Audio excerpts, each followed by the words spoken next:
Bem-vindos ao Neurotela Podcast, um programa criado para falar de saúde mental, relacionamentos com a tecnologia, como está o nosso comportamento nos dias atuais. E hoje tem uma convidada especial que eu admiro muito, Ana Júlia Martins, neuropsicopedagoga, idealizadora e cofundadora do Treinamento Centro de Aprendizagem, que vai compartilhar hoje uma experiência incrível sobre como as famílias, como a sociedade está buscando ajuda para a saúde mental de crianças e adolescentes, muito relacionado aos transtornos do neurodesenvolvimento. Então, a Ana Júlia vai compartilhar conosco aqui hoje bastante coisa, tem bastante curiosidades, tem bastante conteúdo para a gente trocar aqui. Olá, Ana Júlia, boa tarde. Olá, tudo bem? Vou começar me apresentando, né? Eu sou a Ana Júlia, como tu falasse. Sou neuropsicopedagoga com formação em pedagogia e cofundadora do Treinamento Centro de Aprendizagem, que é um espaço, né? A gente chama de espaço, uma clínica, um instituto, na verdade, onde a gente ajuda, avalia, realiza intervenções de crianças e adolescentes com dificuldades e transtornos de aprendizagem, e também nisso ajuda também os pais e as famílias com orientação para que eles possam conduzir estratégias do dia a dia para melhor desenvolvimento dessas crianças. Ótimo. E conta pra gente um pouco, Ana. Eu sei que as famílias procuram, os educadores, eu sei que tu tens relacionamento com escolas também. Vamos dizer que são duas perguntas aqui, né? Como é que é o maior desafio para lidar com as famílias, né? E aí depois o maior desafio para lidar com os profissionais da educação nesse contexto onde as crianças estão apresentando muito mais transtornos. Eu sei que a tecnologia, a ciência tá avançando, então a probabilidade da gente identificar transtornos ela é muito maior. Mas eu sei também que as pessoas se baseiam muito, né, no acho que, no me disseram que, né? Como é que é isso no dia a dia? Como lidar isso no dia a dia? Então, hoje a gente tem uma das maiores dificuldades nos atendimentos é lidar com a desinformação, né? Com a pseudociência, com a desinformação. Então, a primeira coisa que a gente busca é acolher essa família, ouvir, né, quais são as queixas. São famílias que já vêm com dores, né, de estar passando por um processo ali de preocupação maior com os filhos. Então, essas pessoas vêm em busca de ajuda, né, de acolhimento, de ajuda, muitas vezes encaminhada pela escola, né, onde a criança já vem apresentando problemas tanto comportamentais quanto dificuldade de aprendizagem nesse espaço escolar. Não é toda a família que busca de primeira, então assim, às vezes é algo recorrente, a escola chamando, reclamando, mandando bilhete. Então, a gente faz essa mediação, né? Essa mediação entre a escola, entre a família, levando Hum. conhecimento, orientando através de estratégias que possuem evidências, realizando avaliação. Então, o primeiro contato que a gente tem é com a família, normalmente, né, o pai ou a mãe, às vezes essas crianças são criadas pelos avós, por exemplo, também. Eles vêm com essas queixas e o primeiro passo é fazer a avaliação dessa criança para entender o que essa criança apresenta prejuízo, se é um prejuízo cognitivo nas habilidades cognitivas, como atenção, memória, funções executivas, flexibilidade, enfim, né? Diversas habilidades cognitivas que a gente tem, linguagem, matemática, também essa parte acadêmica ou alfabetização. Então, a gente faz essa avaliação e são alguns encontros ali com a criança, mas também a gente faz essa reunião com a escola, esse feedback com os pais para entender o porquê que essa criança está passando por essa dificuldade. Muitas vezes é uma dificuldade pontual, por conta de alguma mudança, né? Que é bem importante a gente pontuar que a gente tem transtornos do neurodesenvolvimento, como o autismo, o TDAH e também os transtornos específicos de aprendizagem, que são os transtornos específicos de aprendizagem com prejuízo na leitura, na escrita, na matemática, na aritmética. Então, a gente tem que avaliar o porquê que essa criança está apresentando essa dificuldade. A neuropsicopedagogia, a gente trabalha com base na neurociência, na psicologia e na pedagogia. Então, a gente precisa entender com base no que essa criança está apresentando esses prejuízos. E a gente lida muito hoje com redes sociais, com pessoas que às vezes não estudam tanto, mas que lançam, né, um método ou alguma abordagem diferenciada, como a cura para algum transtorno, e isso acaba prejudicando, porque às vezes as pessoas vêm com a desinformação.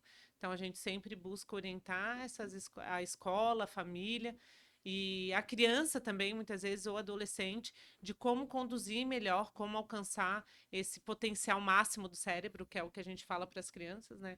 Da gente alcançar o potencial máximo através do conhecimento, fazendo essa avaliação, conversando com a família, conversando com a escola, e todo mundo junto, alinhado, para ajudar essa criança a se desenvolver e a superar esses desafios diários. Mas são grandes desafios. Sim, são desafios bem grandes e muitas vezes complexos. Isso. E para nós que trabalhamos com saúde mental, a gente percebe muito a questão da culpa e da aceitação.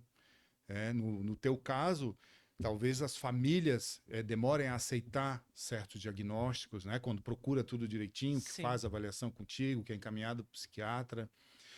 Ainda assim, essas famílias precisam de uma orientação sobre como agir dali para frente. Porque até aquele momento eles iam do jeito que era, né? De Sim, iam comportamento. levando conforme, né, os pais criaram, as Isso, coisas foram acontecendo. exato, conforme as crenças familiares disseram, é assim que se trata uma criança, ou a criança é agitada, ou o famoso hiperativo, Sim. né? Então, o malcriado, então, como é que é hoje, como é que tu percebes hoje a questão da consciência das famílias em relação a isso, da aceitação, tem família que chega com sentimento de culpa, como é que é esse relacionamento no dia a dia?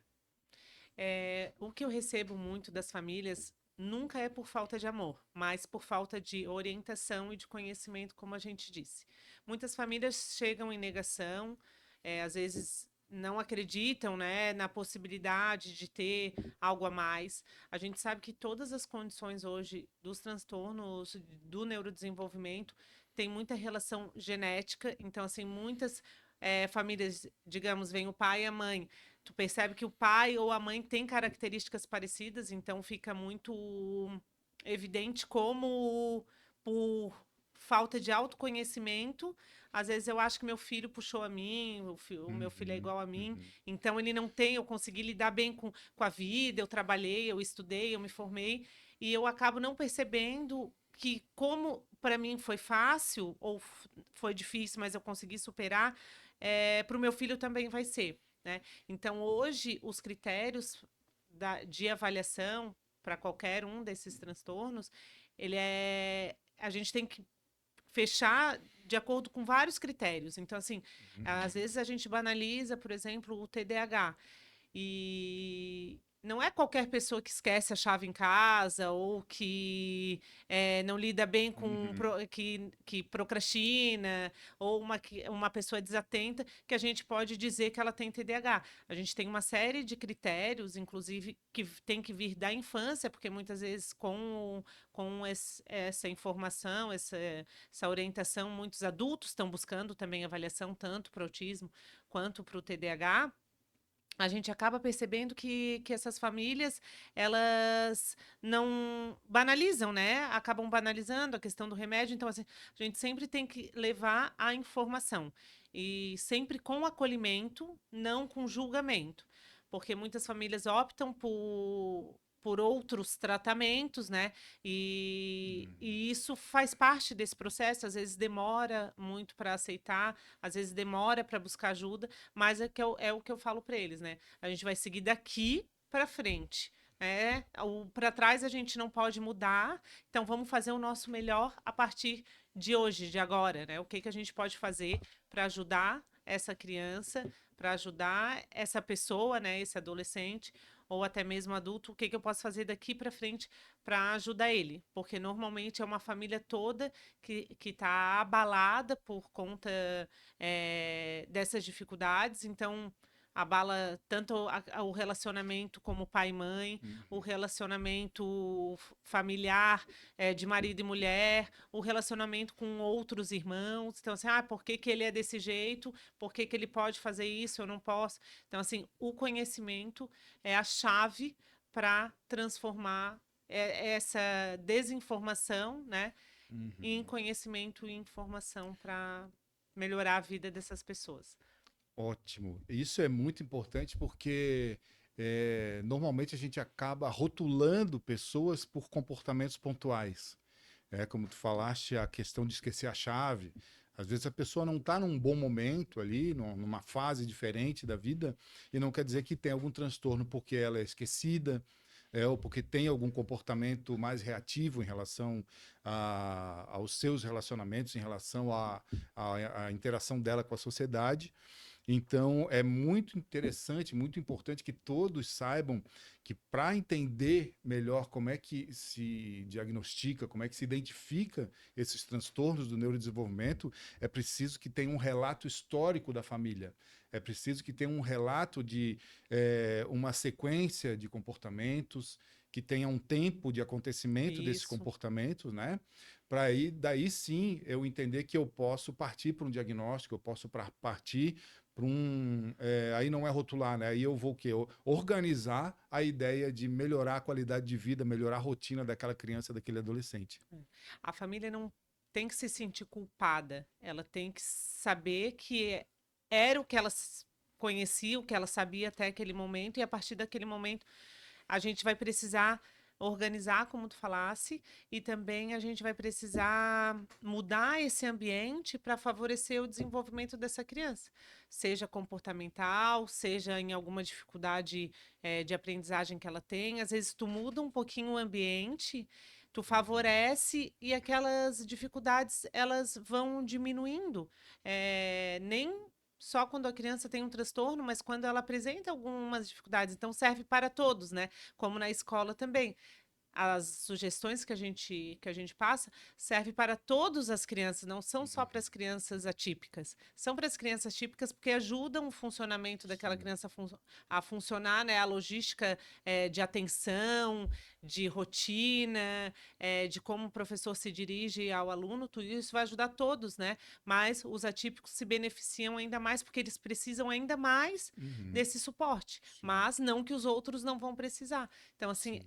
às vezes organizando o ambiente, a gente consegue mudar muito. E para os pais é mais difícil, porque, e para os adultos, no caso, né? Uhum.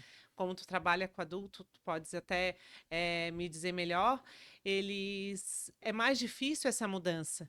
A Uhum. criança, ela tá se construindo como ser.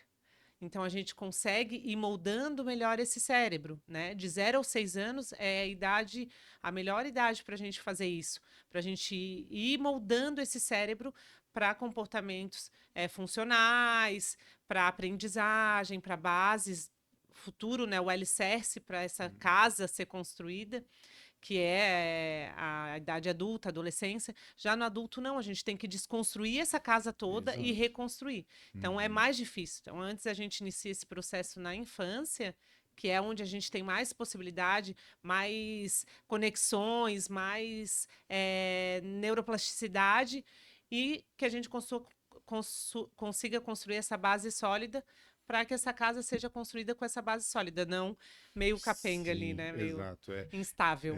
E tu tocou num ponto muito importante que é o quê? Quando o adulto procura terapia, inicialmente a decisão da terapia é mais difícil, né? Ou quando procura uma orientação parental, que é o adulto buscando terapia para a família em relação aos filhos, na maioria das vezes, porque descobriu um transtorno, descobriu que dali em diante ele não pode mais usar aquele comportamento, aquelas crenças limitantes, né, que eu, como adulto, construí, vim até aqui, dei conta até aqui, mas que daqui para frente eu não posso ter a ideia do que não tenho que mudar.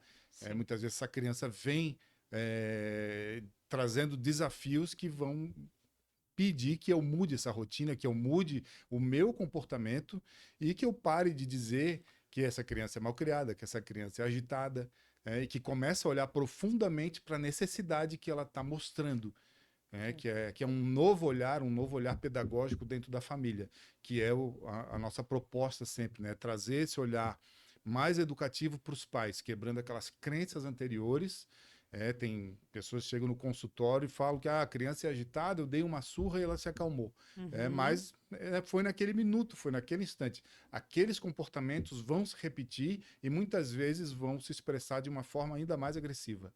Então é muito importante que a gente tenha esse conteúdo no nosso dia a dia, independente se temos ou não em casa crianças ou adolescentes com transtornos, mas que a gente tenha esse olhar porque os nossos filhos têm coleguinhas, eles vão se relacionar com outras crianças que eventualmente podem ter transtornos, né? E saber ter esse olhar de cuidado, né? Esse olhar educativo sobre os relacionamentos que vão acontecer dali para frente. As crianças, elas não precisam de pais perfeitos, né? Elas precisam de pais presentes, Sim. muito, muito mais presentes e flexíveis também, né? Onde eles estejam disponíveis para ajudar aquela criança no momento que ela precisa, às vezes no momento que precisa ser regular. E o que eu costumo falar para os pais, principalmente de pais com crianças atípicas, é que nenhum transtorno justifica a falta de educação, a agressividade, né? Os Uhum. comportamentos, a gente sabe que são difíceis, principalmente dentro do espectro autista, de tu contornar aquele comportamento por conta da rigidez, muitas vezes dependendo do nível ali de suporte que essa criança tem, mas a gente sempre precisa insistir no que é o mais próximo do esperado para aquela criança, porque a gente vai, o que é que acontece hoje, né? A gente vê os pais normalizando aqueles Uhum. comportamentos e acreditam que toda a sociedade também precisa normalizar. E não é assim, né? Senão a gente vai acabar normalizando muitas coisas. Então, assim, a gente precisa saber ter uma linha bem complexa e bem definida do que o que é certo e o que é errado, o que é esperado, o que não é esperado. E dentro disso a gente basear, né, essa orientação aos pais, essas intervenções na clínica, né, de profissionais, essa condução na escola de estratégias para a gente se aproximar o mais perto do que a Uhum. gente deseja que aquela criança ou aquele adolescente faça, Uhum. para não ficar sempre tão distante. Hoje é uma criança.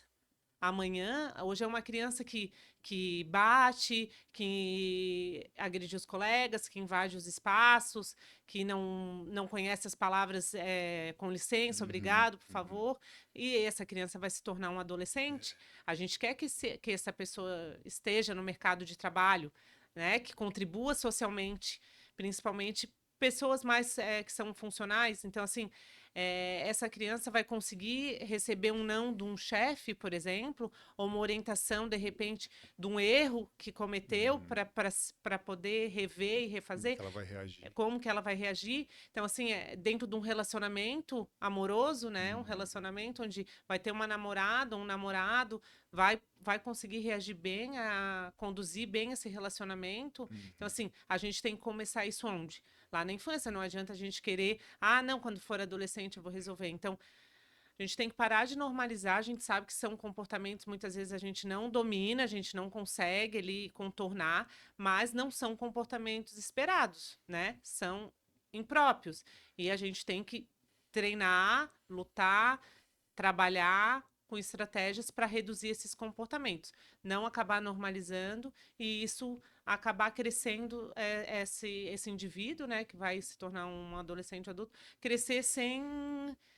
sem esse filtro, né, sem Uhum. esse filtro. A gente precisa, a gente sabe que os índices, né, a prevalência tanto do autismo, de crianças com TDAH também, a gente tem dificuldades comportamentais bem relevantes, os índices estão crescendo e são Uhum. crianças que se tornarão adultos, estarão, né, na sociedade, tanto na parte acadêmica, na profissional, Sim. no mercado de trabalho. Então, a gente precisa trabalhar para tornar essas crianças, esses adolescentes, em adolescentes e em adultos funcionais. Uhum. Não fortalecer isso e eles tornando-os cada vez o mundo se moldando a eles, né? Sim. Então, acho bem importante a gente frisar que nada justifica. A gente sempre tem que trabalhar para o que é adequado, para o que é Uhum. esperado, sempre. Uhum. E isso preconiza, então, uma atuação de protagonismo dos pais, da família, sempre com um olhar atento, né, sobre isso, um olhar, principalmente um olhar atualizado. Né?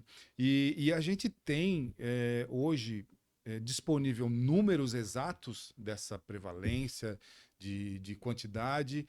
E também uma outra pergunta se a gente está sabendo mais que os transtornos existem porque os meios de comunicação estão mais evoluídos ou isso sempre existiu e agora que a gente está sabendo disso? Os transtornos sempre existiram, né? Só que essas crianças, elas eram isoladas ali socialmente, e os que se Uhum. adaptavam à sociedade, digamos, eles eram tidos como diferentes, estranhos. Antes muito do autismo ter esse nome autismo, as pessoas com autismo eram consideradas esquizofrênicas, loucas, iam, Uhum. né, para institutos psiquiátricos, enfim, ou ficavam em Sim. casa mesmo. E justamente por conta de ser algo genético, que hoje 98%, né, dessa condição vem de causas genéticas, Uhum. a gente tem muito do que era do pai e da mãe. Então, às vezes, o pai tinha já geneticamente uma predisposição, às vezes não necessariamente ele tem o autismo, mas tinha uma predisposição, né? Ali no fenótipo Uhum. ampliado, e o filho veio, e assim essas pessoas vão se conhecendo entre si, vão tendo filhos, se relacionando, tendo filhos. Essa pode ser uma das causas, né?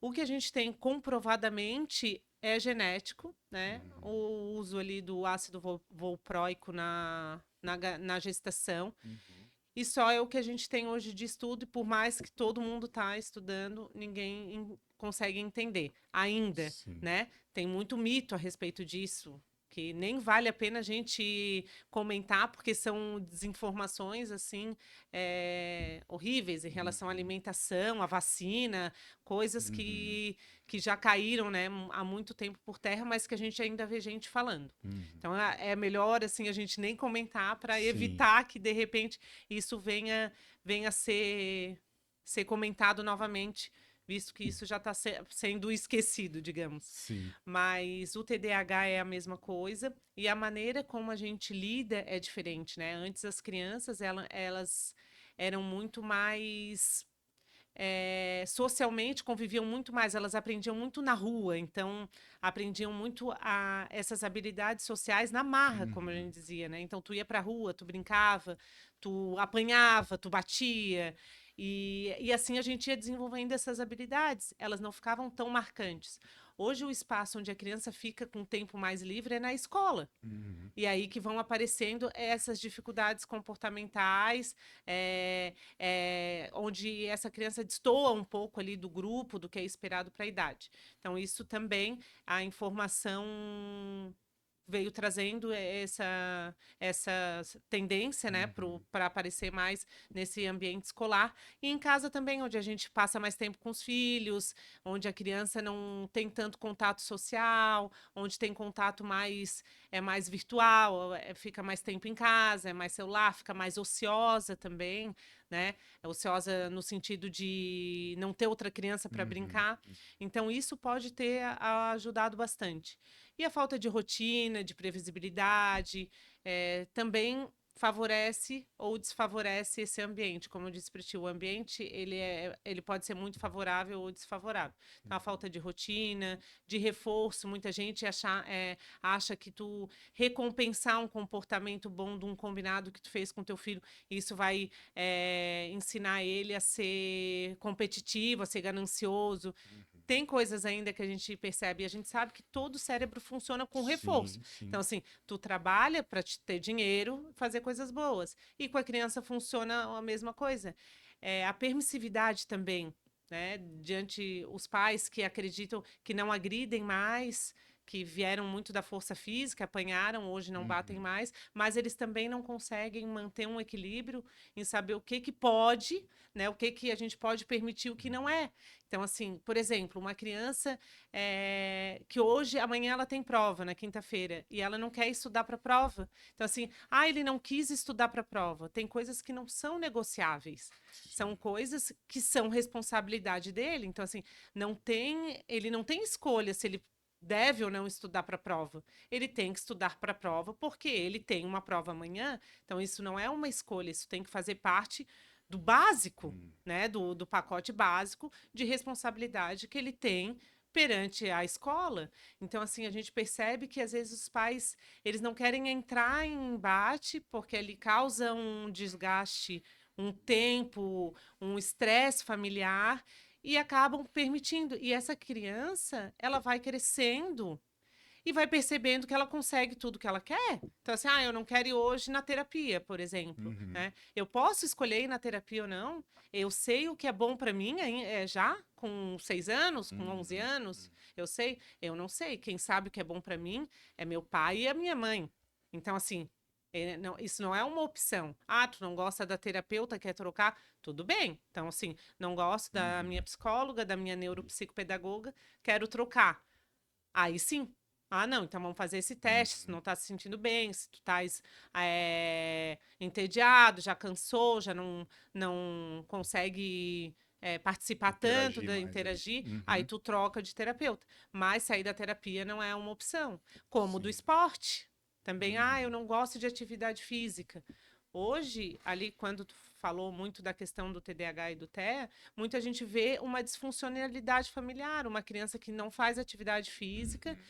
Antigamente se corria, andava de bicicleta, ficava o dia todo em movimento, não tinha tanta necessidade, porque a atividade física já era natural ali do dia a dia, né? Hoje, essas crianças estão sedentárias, né? Elas ficam em casa ou na tela, comendo e tem a opção de querer ou não fazer uma atividade física, o que não pode ser opcional também. Muitas vezes as famílias até pedem para não participar da educação física, por exemplo, que algumas escolas ali, principalmente no ensino médio, permitem. Então, é uma opção eu ficar no celular até 2 da manhã e dormir e ter que acordar 6 horas para a aula no outro dia. Isso é uma escolha minha. Então, vai muito dessa orientação e conhecimento dos pais, porque às vezes eles nem sabem como lidar com isso, né? Eles não sabem que isso é certo ou errado, porque talvez na geração deles não tinham esse acesso. Mas a gente precisa falar, né? A gente precisa levar essa informação para eles. Então, esse ambiente favorece muito. Fugi um pouco ali da tua pergunta, mas eu acho que tudo é relevante para a Sim, gente sim. entender um pouco, né? A gente entender um Exato. pouco como que funciona essa dinâmica familiar. Sim, e eu acho que esse argumento que tu falaste agora, ele é o argumento essencial e necessário, e eu diria também urgente, para as famílias entenderem o que significa a orientação parental. O que significa o quê? Eu sair da minha zona de conforto, parar de ter pena do meu filho, parar de sentir pena daquela criança que está pedindo regulação, como tu falaste, na tela até tarde, pedindo para não fazer esporte, pedindo para viver sedentário, ou seja, pedindo para permanecer naquele contexto onde só piora a questão dos sintomas. Sim. Então, mais do que nunca, a orientação parental ela é uma ferramenta que é necessária hoje, e isso precisa ser divulgado, isso precisa ser falado nas escolas, precisa ser orientado pelas escolas. E falando em escolas, como é que hoje está o contexto das escolas, né? Muitas vezes na escola é onde surgem os primeiros sinais, onde lá no relacionamento com a turminha, com os amiguinhos, lá na primeira infância, nas séries posteriores, começam a surgir aqueles sinais de conflito ou de reclusão. Como é que a escola tem reagido a isso? Como é que a escola tem chamado as famílias para falar sobre isso? As escolas hoje, elas estão muito mais atentas a isso, tá? Elas são a porta de entrada, digamos, para qualquer comportamento diferente, entre aspas, do esperado ali para a idade. Então, a gente já percebe esses encaminhamentos, esses alertas desde pequeno, porque a gente pode perceber sinais comportamentais de muito pequeno, assim, a partir de um ano e meio, a gente, às vezes, Uhum. crianças até menores, tem crianças menores que já entram quando tem dificuldade de interação, de contato visual, faz Uhum. sons, movimentos, enfim. A gente consegue identificar muito bem isso já nessa primeira infância, na educação infantil. E o quanto antes a gente encaminha essas crianças para a terapia, para uma avaliação, melhor. Então, perceba o movimento das escolas, sim, já com esse olhar mais atento, com esse olhar precoce, tipo, tem alguma coisa Uhum. estranha, vou mandar essa criança, vou alertar a família. A dificuldade mesmo está nessa comunicação. Porque Uhum. muitas vezes o que acontece? A escola fica receosa de como abordar essa família, né? De como que eu vou dizer para ela que o filho dela pode ter alguma coisa ou tá com um atraso, Uhum. muito começa com atraso de fala, né, onde a criança demora mais tempo para falar. Então assim, a porta de entrada sempre é a questão da fala. Então, vou encaminhar para uma fono, ela tá falando pouco, ainda não está se comunicando, não interage, não aponta, enfim, essa maneira de comunicação para a família, que às vezes, dependendo, né, da instituição de ensino, às vezes a escola particular, às vezes tem um pouco mais de receio, digamos, por conta, né, dessa relação Uhum. de Mais comercial. cliente mais comercial, ela tem essa questão. Mas percebo que isso tem acontecido com muito mais frequência, principalmente pós-pandemia, assim. Só que isso vai da família aceitar, mas ela Uhum. tem um primo também que demorou para falar, vamos esperar mais um pouco. E às vezes até a área médica, às vezes orienta essa família, porque o médico a gente sabe que é um dos profissionais que as pessoas mais escutam, né? Que tu Uhum. mais ouve, que tu mais leva em consideração o que aquele profissional diz. Então, assim, muitas vezes ele chega, não, espera mais 6 meses e volta em 6 meses. E esses 6 meses que a criança perde são 6 meses de ouro. Então, assim, onde a criança podia se desenvolver, Uhum. desenvolver a fala, desenvolver tudo. E às vezes esses 6 meses é mais 6 meses, quando vê a criança está com 4 anos, a criança não está falando, a criança tem comportamentos, não consegue sentar junto com os colegas, Uhum. tem comportamentos disfuncionais, não aponta, não interage, não brinca no parque, só está sozinho, como tu falou. Então, essa encaminhamento, esse encaminhamento precoce faz muita diferença Uhum. para toda para toda criança, né? Então, assim, ó, pelo sim, pelo não, é melhor encaminhar e pecar pelo excesso, digamos, né? Onde a gente Sim. vai sanar aqueles atrasos que aquela criança tem, seja atraso motor também, às vezes a criança demora para andar, às vezes a criança não engatinha. Então, assim, Uhum. quantos comportamentos motores eu poderia prevenir, onde a criança vai ter esse atraso motor, se eu tivesse encaminhado e iniciado esse tratamento no momento adequado. Uhum. A escola está muito ciente disso. Hoje a gente encontra mais, são questões fora da escola que preocupa mais e que acaba atrapalhando, por conta dessa desinformação, essa informação para os pais, né, para as famílias, que às vezes demoram.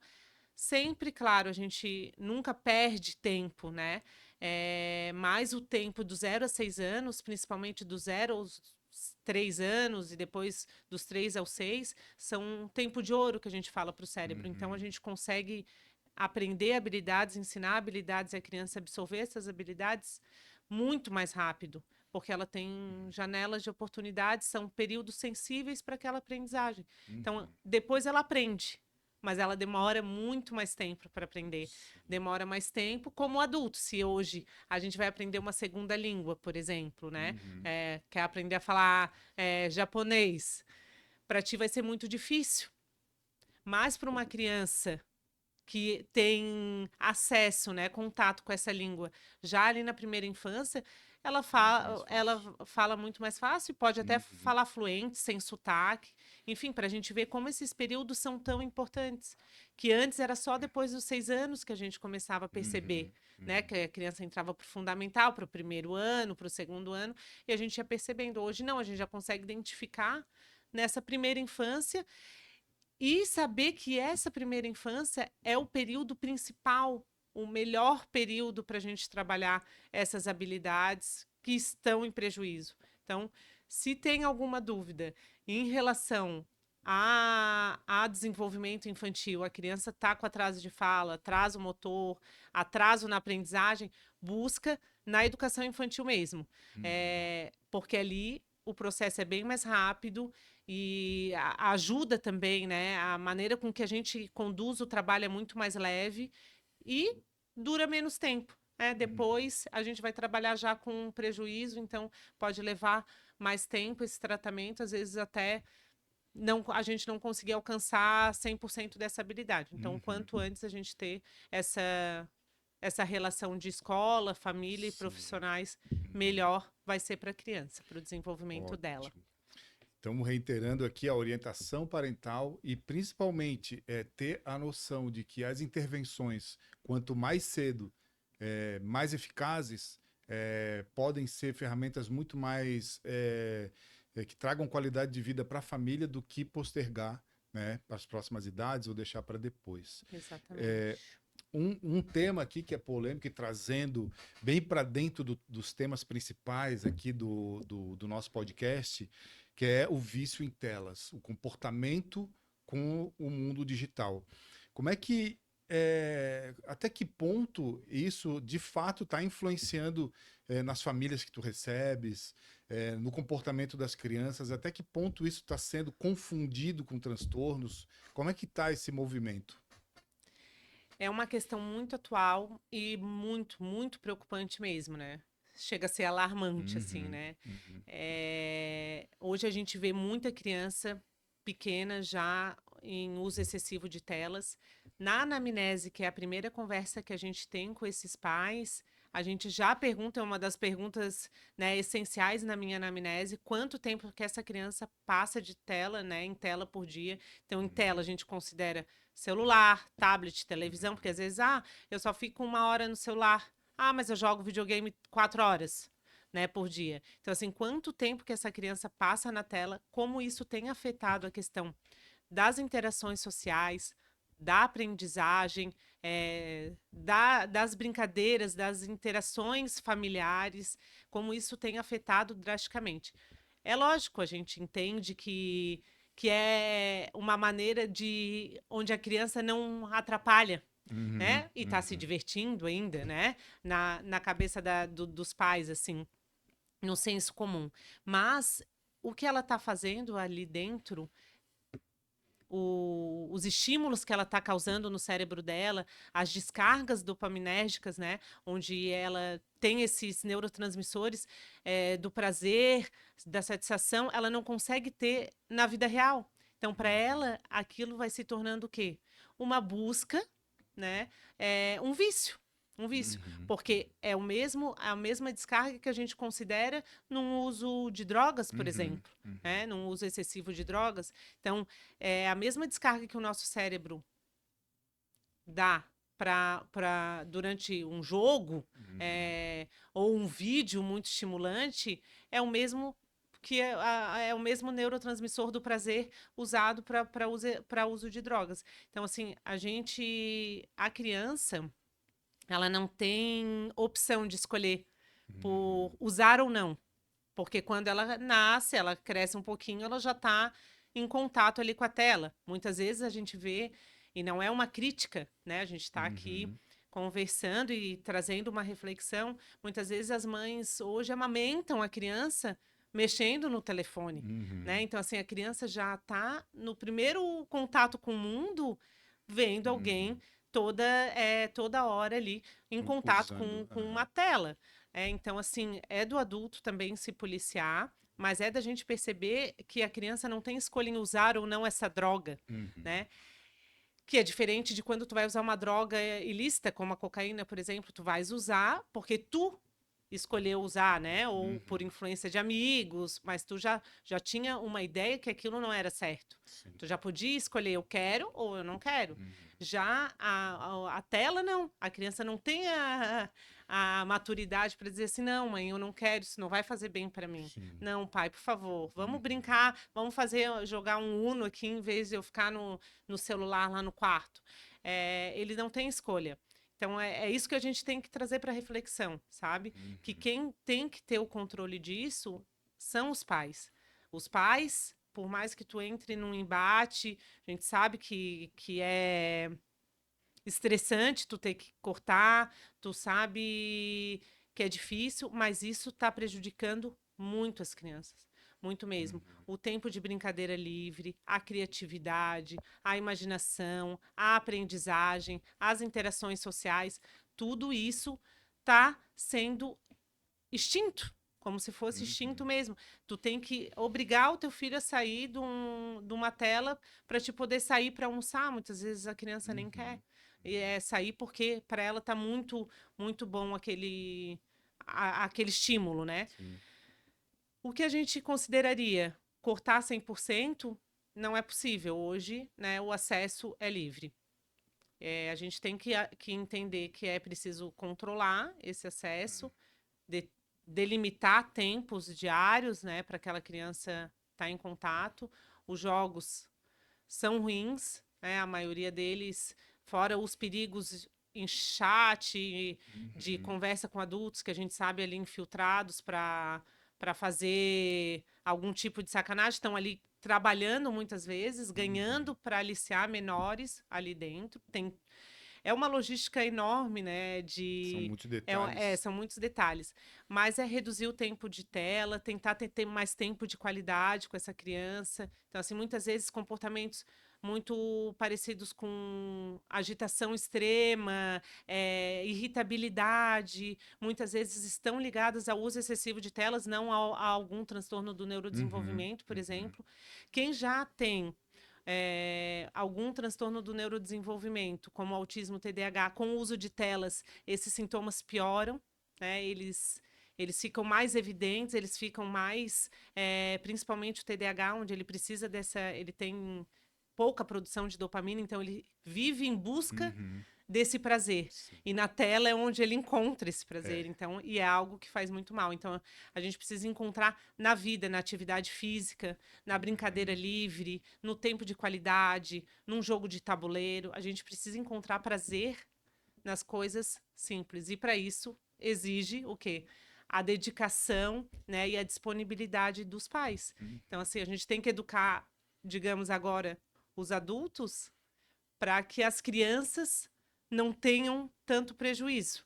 Se a gente não conseguir reverter isso o quanto antes, o que está por vir é algo realmente Vai ser uma grande assustador. tragédia, né? É, É, e lembrando que o Brasil é o segundo país no planeta com maior tempo de uso de tela, que é em torno de 9 horas e meia por dia. Ou seja, quase 50% do momento que a gente que acorda até que vai dormir, nós estamos numa tela. Então, é importante trazer isso para a consciência, trazer isso para a realidade do dia a dia, não só um mito, uma história contada por profissionais ou alguém que eu estou achando que quer assustar a sociedade, mas é um problema real que está acontecendo. Então, as telas hoje, elas não precisam ser inimigas, mas precisam ser orientadas ao uso inteligente, ao isso. uso.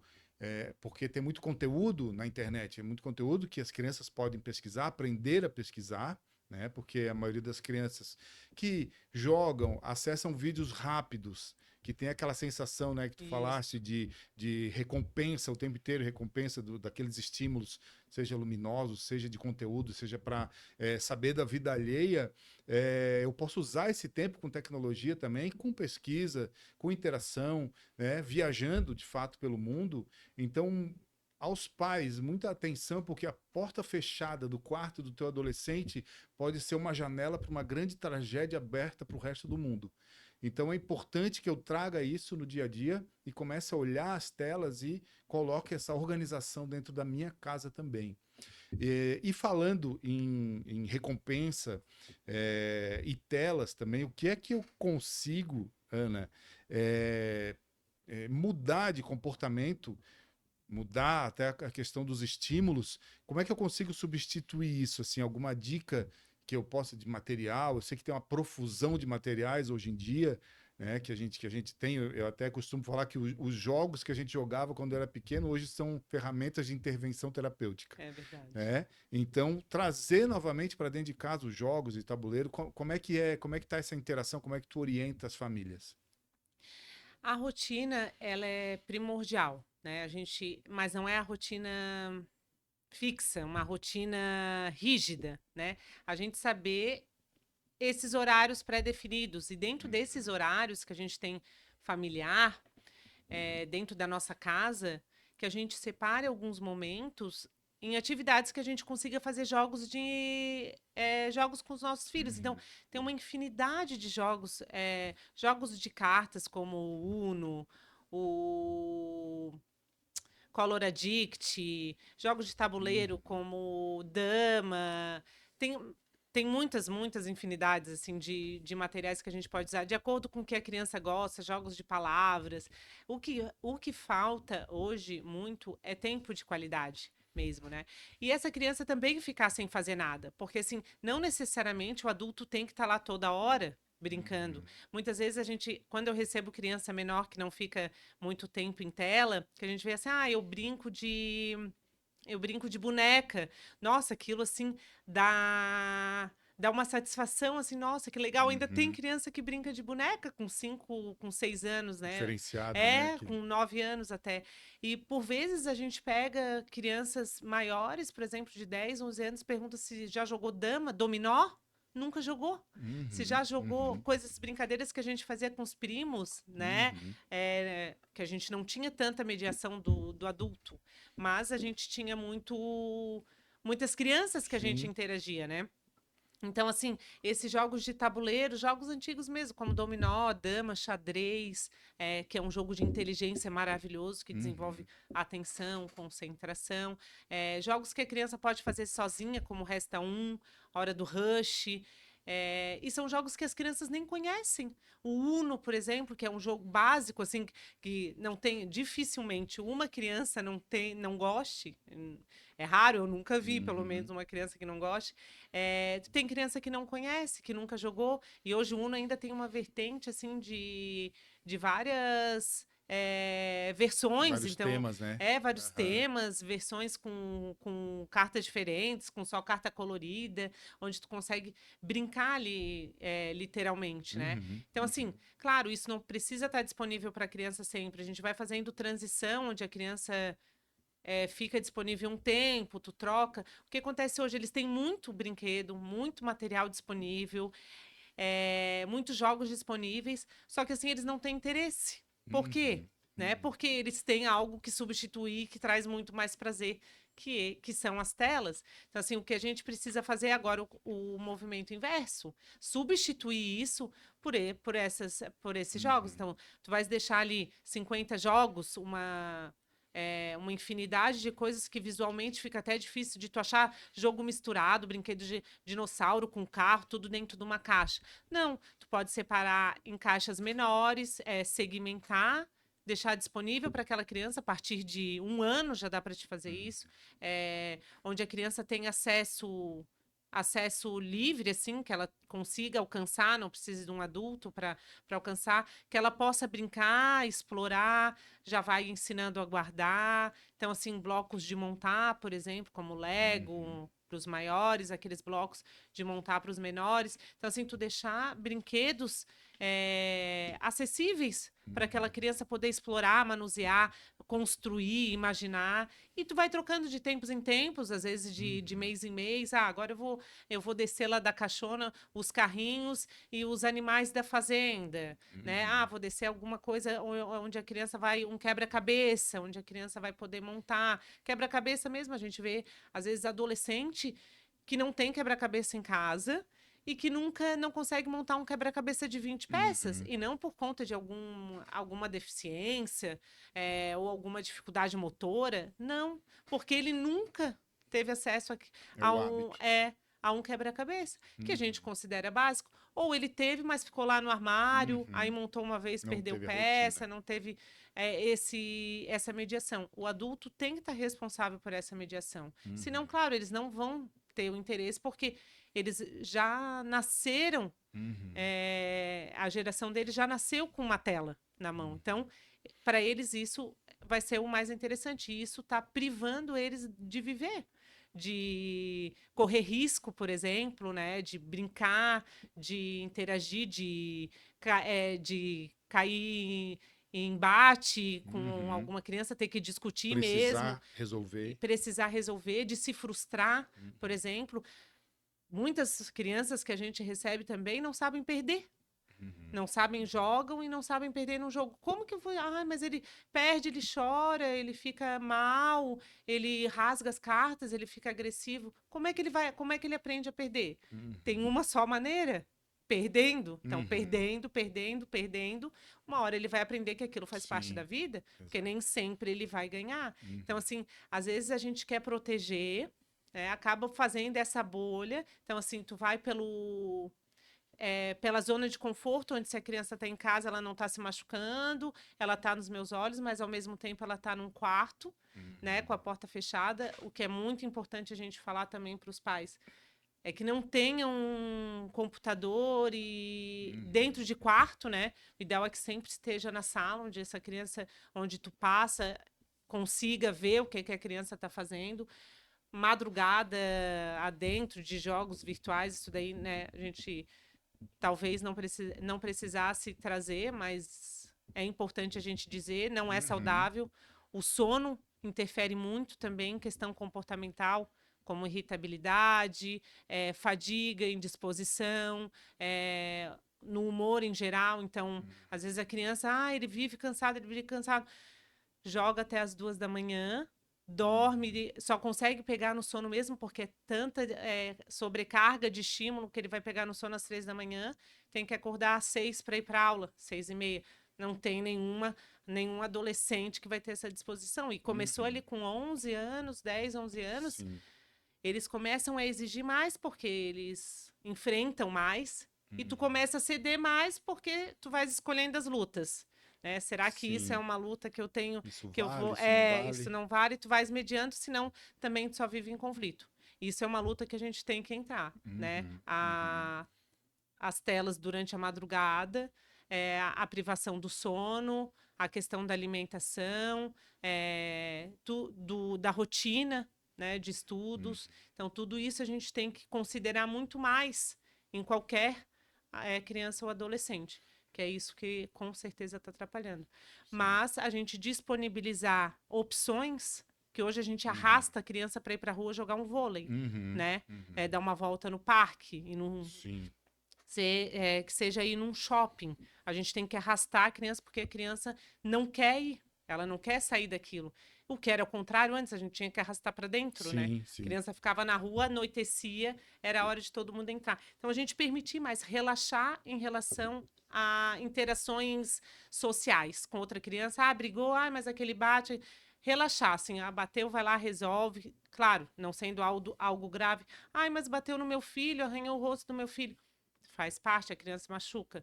Caiu, aí ele ralou o joelho, ele quebrou o braço.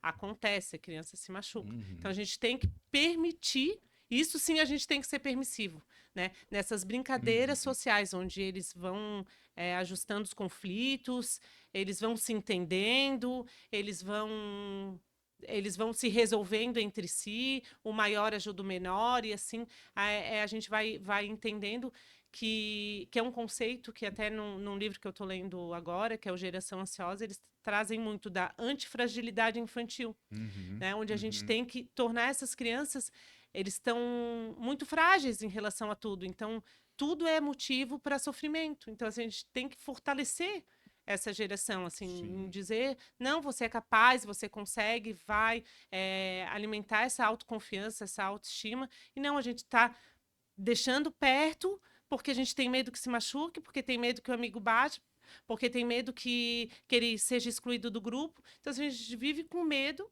e a gente passa esse medo nesse modo defesa, né? Que o Uhum. livro traz muito assim, esse modo defesa, e não deixa a criança descobrir por si o mundo. A gente precisa dessa descoberta, a gente Uhum. precisa disso. Sim. Exato. E é uma, como tu falou, é uma luta que a gente precisa escolher lutar, porque não é por um motivo qualquer. É para salvar a saúde mental, das nossas Exatamente. crianças. Salvar a saúde mental dos meus filhos. Então, muitas vezes nós vamos passar por aquele comportamento, aquela situação de ver a pessoa lá de mau humor, a criança de mau humor, mas ela está reaprendendo a viver. Reaprendendo a viver em sociedade, reaprendendo a colocar o pé descalço no chão, seja num parque ou numa brincadeira com outras Isso. crianças, e limitar de fato aquele momento de reclusão, que muitas vezes é saudável, sempre foi Sim. saudável, né? Até na questão da adolescência, mas tem limites. Tu falou também da madrugada jogando, então tudo isso é importante, é esse protocolo de orientação parental que a gente tem falado bastante aqui nessa entrevista, que vai fazer toda a diferença na qualidade de vida da minha família se eu quebrar essa crença de que a criança está ali, ela tem razão, senão ela vai fazer birra e é uma guerra que eu não quero, é uma luta que eu não quero lutar nesse momento, e aí eu estou dando mais um passo para o fracasso daquela criança no futuro. Né? Então, é importante pensar desse conteúdo que a gente está falando aqui, dessas relíquias aqui que a Ana está trazendo, que são aplicáveis no dia a dia. Eu não preciso nem procurar um profissional, ela está falando dicas aqui que eu posso aplicar no meu dia a dia. São ferramentas que eu tenho nas minhas mãos como pai, como família, que eu posso aplicar na rotina e ajustar para melhor. E, Ana, além dos atendimentos, além desse olhar para as famílias, dessa conversa com a escola, tu disponibiliza também cursos, materiais? Como é que é a produção disso lá no Treinamente? Então, a gente sabe que a orientação e a supervisão que a gente dá, tanto a orientação Uhum, parental, quanto às vezes é muito difícil de pôr em prática, né? A gente fala, às vezes a pessoa não entende, muitas vezes a pessoa não sabe como fazer, né? Então, para isso, o que que a gente, além da orientação parental, desse atendimento personalizado aos pais durante tanto o processo de avaliação, quanto crianças que depois ganham alta e a família uhum, continua precisando, porque muitas vezes só a orientação parental já vai ajudar esse ambiente ali a se fortalecer, a se adequar, a se organizar. A gente desenvolve alguns guias, né? Alguns guias práticos mesmo para uhum, como é na prática, como que eu faço? Ah, aconteceu isso. O que que eu tenho que fazer, né? O que que é isso, né? Que transtorno é esse? Que dificuldade é essa? O que que é um transtorno específico de leitura? Como que eu posso ajudar a minha filha que está em atraso na leitura, como que eu posso ajudá-la a ler? Então, o treinamento, mais do que uma clínica, ele hoje é um instituto onde a gente oferece formação para profissionais que estão em busca de se aperfeiçoar, de entender como iniciar os atendimentos. É um padrão que a gente desenvolveu de atendimentos, então, onde a gente ensina o passo a passo de atendimento, de ética, de como fazer um relatório, como desenvolver um raciocínio clínico voltada para profissionais, a parte de orientação parental para as famílias, onde a gente orienta uhum, como ajustar esse ambiente, favorecer esse aprendizagem, né? Tanto comportamental quanto pedagógica, acadêmica, cognitiva, fortalecer essa, essas habilidades. E também a gente trabalha com os atendimentos mesmo, né? Com os atendimentos clínicos. Então, hoje a gente tem o guia prático para pais com filhos com TDAH, que a gente tem ali uhum, no Instagram já disponível, um e-book. Também um guia para excesso de telas, com sugestões também para pais que queiram entender como fazer esse processo de redução de telas, quais são os prejuízos que uhum, traz, como que tu podes mudar, como que tu podes melhorar, né, esse processo. Temos os cursos disponíveis ali para profissionais, estamos desenvolvendo mais materiais, a ideia é a gente chegar o mais perto da prática mesmo, de como uhum, fazer na prática ali, através não que a família nem esses profissionais precisam de um caminho tão longo, tão demorado, né? Então, assim, uhum, tudo que a gente estuda, tudo que a gente traz é para auxiliar essas famílias, a ajudar essas crianças, para que a gente consiga desenvolver essas crianças não só intelectualmente, cognitivamente, mas socialmente, uhum. para que a gente consiga desenvolver saúde mental, que eles cresçam com saúde, com bem-estar, Uhum. consigam lidar com as dificuldades da vida. Então, hoje, o Treinamente está seguindo um caminho mais de formação também, de Aham. atendimento, mas de formação profissional, para pais, e para outras pessoas também que viraram adultas, né? Que hoje são Uhum. adultas e que precisam de ajuda, precisam de terapia. Então, lá na nossa equipe, a gente consegue fazer todas esses auxílios, né? Ajudar de todas Sim, essas maneiras. ótimo. E o link para esses cursos, para essas formações, vai estar aqui na descrição desse vídeo.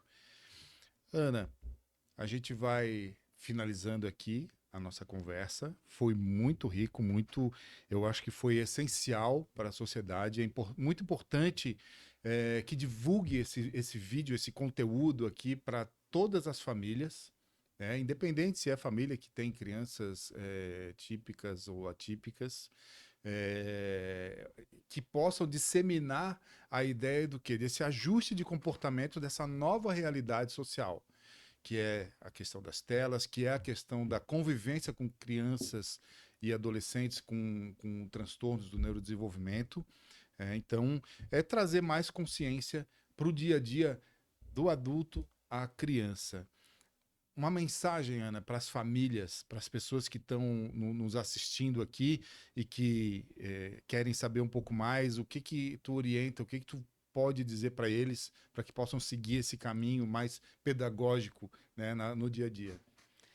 Primeiro que toda criança pode aprender.